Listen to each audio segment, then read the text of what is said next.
ঘাটালের মানুষ যেভাবে ভুল সিদ্ধান্ত নিয়ে প্রশিক্ষণের মাধ্যমে ঘাটালের উন্নয়নকে যেভাবে বাধাগ্রস্ত করা হলো, ঘাটালের মানুষ আগামী দিনে বুঝবে ঘাটালের কি ক্ষতি হলো।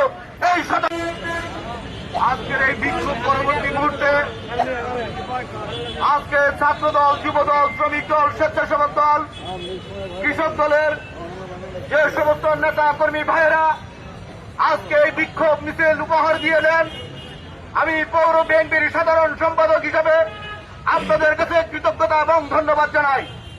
প্রিয় ভাইয়েরা আমার, আপনারা জানেন ঘাটালের এই ধানের শীষের পরাজয় ঘটেনি। আমি রতনপুর কেন্দ্রে অবস্থান করেছিলাম, খুব সুন্দর এবং শান্তিপূর্ণভাবে যখন ভোট অনুষ্ঠিত হচ্ছিল, ঠিক তেমনি মুহূর্তে এই হুন্ডা বাহিনীর লোকেরা আমাকে টার্গেট করে সেনাবাহিনীকে দেখিয়ে দিয়েছিল।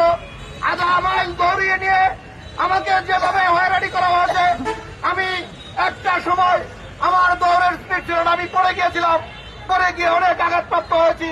আমি আপনাদের মিছিলের সাথে শরীক হইতে পারি না। এই মিছিলের সাথে আমি আপনাদের কিছু ছিলাম। আপনাদেরকে আমি একটু উদাত্ত আহ্বান জানাতে চাই, উবাইদুল হক নাসির সাহেব একজন ঘাটালের ব্র্যান্ড।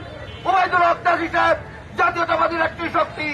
ঘাটালের মানুষ যেভাবে ভুল সিদ্ধান্ত নিয়ে প্রশাসনের মাধ্যমে ঘাটালের উন্নয়নকে যেভাবে বাধাগ্রস্ত করা হলো, ঘাটালের মানুষ আগামী দিনে বুঝবে ঘাটালের কি ক্ষতি হলো।